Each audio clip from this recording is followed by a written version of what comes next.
Good morning to everyone. Welcome to today's session.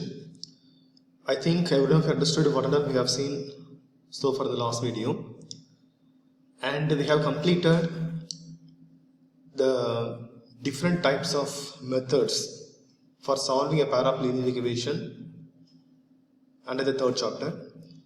So three methods are available: substitution and elimination, and also cross multiplication method. And today we are going to see different kind of problems. How can we solve those problems under these three methods, right? So before going to today's session, let us recall the basic formulas and classification and general form, everything. Okay. So now we are seeing the chapter pair of linear equations in two variables, and here two different types are available. Okay, for solving a pair of linear equation. So before that, there is a general form. Okay, a1x plus b1y plus c1 equal to 0, a2x plus b2y plus c2 equal to 0. So these two are the general structure of a pair of linear equation in two variables. So here a1, b1, c1, a2, b2, c2, everything real numbers, right? So for solving these kind of pair of linear equations, some methods are available. Okay, so one is algebraic method and another one graphical method. Now we are seeing only algebraic method. So in algebraic method, three possibilities, that is three methods are available for solving a pair of linear equation in two variables. Okay, so one is substitution method, and second one elimination method, and third one cross multiplication method. So far the last video we have seen all the three methods. Okay, and in today's session we are going to see different kind of problems. Okay, how can we solve those problems? Okay, so look at the first example. So solve s minus t equal to 3, s by 3 plus t by 2 equal to 6. So here s and t are variables instead of x and y. Okay, and both are that is linear equations in two variables only, right? So here the first equation having whole number coefficients only, that is the coefficient of s is nothing but 1 and the coefficient of t is nothing but 1, and here right hand side 3, that is the a1 is 1, b1 is 1 minus 1, and c1 is minus 3. Okay, when it will become bring it into left hand side, that is into the standard form. Okay, and here a2 is nothing but 1 by 3, that is rational coefficient, and the coefficient of t also 1 by 2, that is rational coefficient. So wherever the rational coefficients are there, so we have to convert them into whole number coefficient. So how can we convert into whole numbers? In the last class itself we have seen, okay, that is we have to take LCM, that's it. So we have to take the LCM of the denominators. So here the denominators are 3, 2, 1. Okay, so what about the LCM of 3 to 1? So the LCM of 3 to 1 is nothing but 6. So that we have to multiply that equation 2 throughout by 6. So after multiplying it will become 6s divided by 3 plus 6t divided by 2 equal to 6 into 6, that is 36. Okay, 6 into 6, 36. So simplify this now. Here 1 time, here 2 time, and similarly here 1 time, here 3 time. So now it will become 2s plus 3t equal to 6 6 are 36. Okay, now so that is the first equation and this is the second equation. Both equations having integer coefficient, that is whole number coefficients only, whole number are integers. Okay, therefore now it is easy to apply any other method, substitution method, elimination method, or cross multiplication method. Okay, so find out, just solve by any other method and find out the answer for s and t. Okay, and look at the next example. So what is the different kind of things here? So here all the variables, that is all the variables having decimal coefficients. Okay, so the coefficient of x is nothing but 0.2 in the first equation, that is a1 value 0.2, b1 value 0.3, and the right hand side c value, that is 1.3. Similarly in second equation also. So how can we convert it into whole number or into integer? Okay, so how can we convert it? That we have to multiply, that is here 0.2 is there, so here 0.2, here 0.3, here 1.3. Okay, so everything after the decimal, only one decimal place is available there. So we have to multiply throughout the equation by 10. That's it. Okay, because after the decimal point, only one place is available there. So that's why multiply with the 10. Okay, so if you multiply with 10, it will become, so 0.2 into 10, what will happen?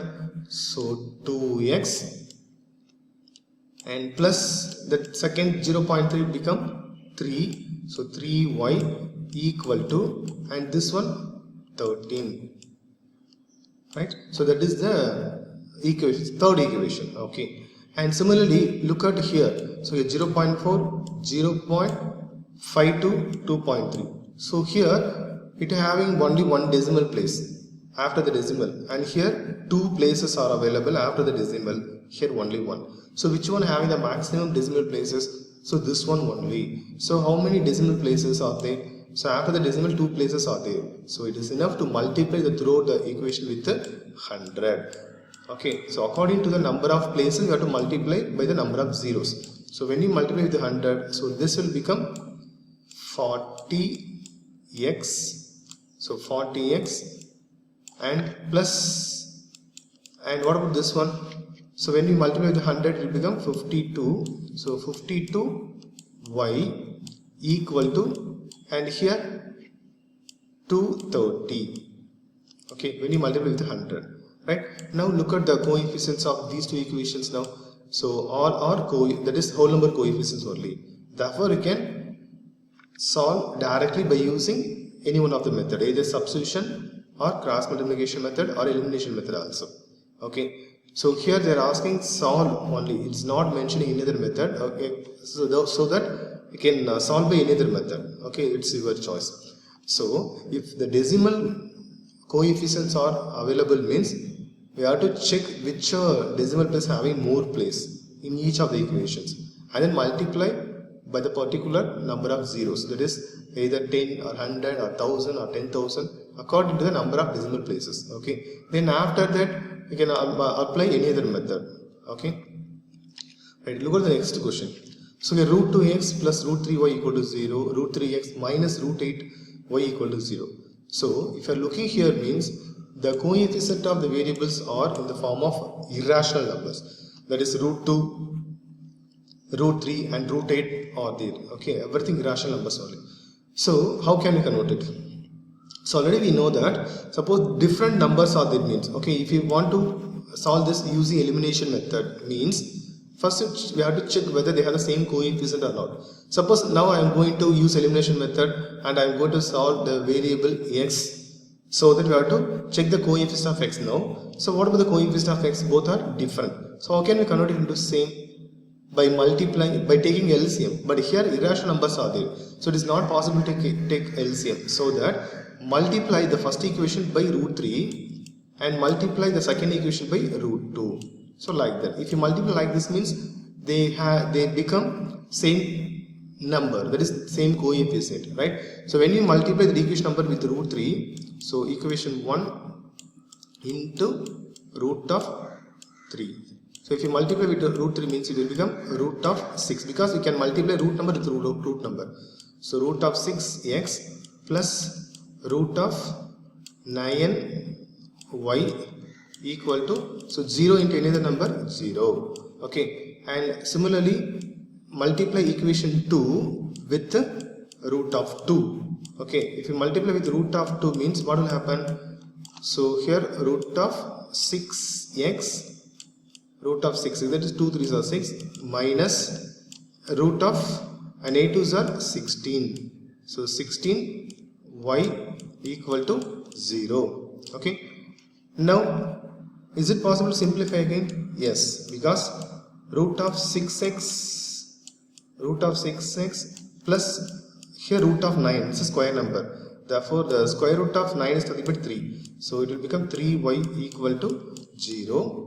And similarly the second, so root of 6x minus root of 16, is also a square number, the square root of 6 is nothing but 4, so 4y equal to 0, right? So now we can solve by elimination method. So both are same coefficients and also same sign, so we have to subtract these two. So when we subtract, we have to change the sign of the down expression. So here positive, so negative, here negative, here positive. And similarly here 0, you can take anything, right? So the first term it can be getting cancelled each other. What about here? So here plus 3 plus 4, after change the sign, okay, plus 3 plus 4, so 7. So 7y equal to, so 0 plus 0 or 0 minus 0 and whatever it is, 0 only. Therefore y equal to, so 0 divided by 7. So 0 by any other number is nothing but 0. So the value of y is nothing but 0. And if you substitute the y equal to 0 in any one of the equation, so you can take the first equation, that is root of 2 into x plus, so root 3y. So root 3y, I am substituting here. So root 3 y value 0. So root 3 into 0 is 0. So equal to 0.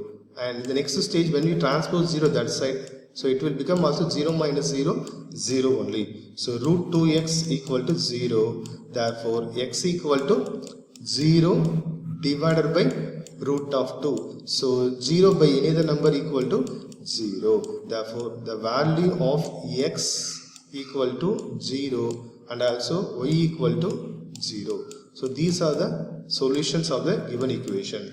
Actually in linear equation they are having 0 in the right hand side, means definitely the solution of the variable definitely 0 only. Okay, so both equations having 0 as a constant term means definitely the value of the variables 0. Okay, so look at the next one. So here if a1x plus b1y plus c1 equal to 0 and a2x plus b2y plus c2 equal to 0, so what is this? Actually this is the general form of a linear equation two variable. Okay, so with the system of linear equation two variable, then the system has unique solution. So when they having the unique solution means the coefficients a1 by a2 equal to b1 by b2. Okay, so the coefficients are satisfying this concept, then the pair of linear equation having unique solution. Okay, unique solution means x and y having only one solution, x value one value and y value one value, like this. That is called a unique solution. And infinitely many solutions if they satisfy this ratio or equal, means that is a1 by a2 equal to b1 by b2 equal to c1 by c2. If they are equal, if all the ratios are equal, then the system has infinitely many solutions. And one more possibility is nothing but no solution. So when they have no solution means the coefficients are satisfying this concept, that is a1 by a2 equal to b1 by b2, but it is not equal to c1 by c2. Okay, so if you take any two equations, while solving these two equations, three possibilities may come. One is nothing but the system having unique solution. Unique solution means they having x value one value, y value one value exactly. Or and another case they having infinitely many solutions. Okay, and another one they having no solution. Right. So these three concepts are very, very important concept in algebraic method. Okay, in graphical method also I have the same concept. Okay, when you are seeing graphical method, I will explain once again. Okay, so that is a very important concept. Okay, when the pair of linear equation having three types of solutions: unique solution, infinitely many solution, no solution. So without solving the pair of linear equation, how can we check whether the given pair of linear equation having what type of solution? Okay, it is enough to check through the coefficients. No need to solve and check. Okay, so they have the coefficients a1, b1, c1, everything. So if we substitute here, if it is satisfied this concept means they have a unique solution, and this concept means infinitely many solution, and this concept means no solution. Okay, so in the next video we are going to see the questions like this only. Okay, so let us continue the slides in the next video.